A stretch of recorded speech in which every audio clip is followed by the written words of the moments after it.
Like this is fun. I like this. I like these things. Okay, now, when you were talking to each other, by the way, if I stand here and wave, what are you going to do? Talk to him and listen to him. And? Also waving. Yes! Wave at me! I get very upset when you don't wave at me. Seriously? Okay, right.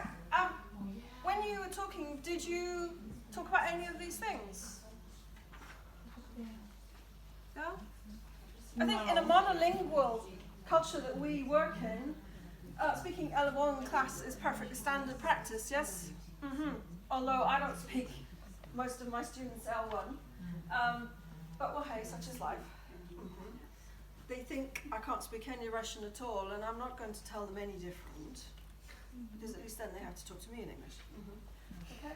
But it is true to say that they've got little to no exposure to English outside the classroom unless they actively seek it, or they're in a very special school, usually a very expensive school, where they've got mixed English and Russian teachers, or they're doing a mixed program. We all know that young learners learn at different rates. They develop cognitively at very different rates. Some say that boys never quite catch up to the girls. Leaving that out there. Not going to comment. But certainly it's a well-known fact, and we all know ourselves through our work, that yes, our young learners, some 7-year-olds will be streets ahead of most of the rest, while some 11-year-olds still will not be able to do certain tasks. And this affects what we can do in the classroom. It also affects whether they're doing starters, movers, or flyers. Because obviously the young ones, 6, 7, 8-year-olds, 8 maybe, but 7-year-olds, it's really difficult for them to do flyers or movers because they are cognitively not in a position to understand the underlying task. Yeah, so that's why, I had a parent with a couple of twin girls, 6-year-olds. Their English was movers level. It was definitely A1, A1 plus even. But they couldn't do the movers test because they were barely literate. Yes, they could read and write, but very, very slowly. I know they didn't want to. They were only 6. So there are issues like that we have to bear in mind. Okay. And the last point, yes. At the age of 8, 9, 10, 11, 12, do they care about the language much, or is it about what's going on in the classroom? Yeah, exactly. It's about the activity. Okay, so solutions. Here we go. Right, I'm not going to read that because you can, I assume, otherwise you wouldn't be here. Feel free to take the photograph.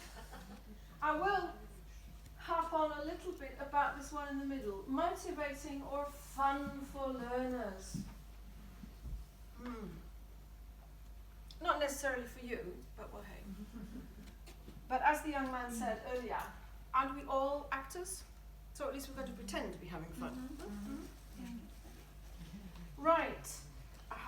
So, and I think that's one of the things, okay, all of the rest of it is all very, very relevant, but most of that is done by the course book. Generally. It's up to us, on the ground as it were, to get the motivating and fun bit out. To which I'm going to add competitive. Because I don't know about your young learners, but I had a group of 10 to 12-year-olds, because I teach in a private language school. I get mixed age groups. I get mixed everything, frankly. And I had 10 very individual students, all between the ages of 10 and 12, 9 of whom didn't actually want to be there, because they've just figured out, they get to 10 and it's like an epiphany. Somebody tells them that they're not here because they want to be, because Mummy and Daddy want them to be. That's when it gets difficult. So I had 10 individuals, horrific behaviour, a very small classroom, and the only way I could get them to do anything at all was to introduce this element of competition. Every single lesson. And I had to keep changing the competition. I had to keep changing the rules, otherwise they stopped listening to me. Such is life, eh? Now, so this is you now, okay? It's your competition. Do we all have pen and paper? Yeah. Come on, hurry up. Your teachers. Yeah, yeah. Let's get sorted. You've been given enough paper today. You might as well use it before you put it in the bin. You didn't give me where's my pen? Right. This is the reason why I brought my phone. I'm going to time you. You're going to get exactly 30 seconds.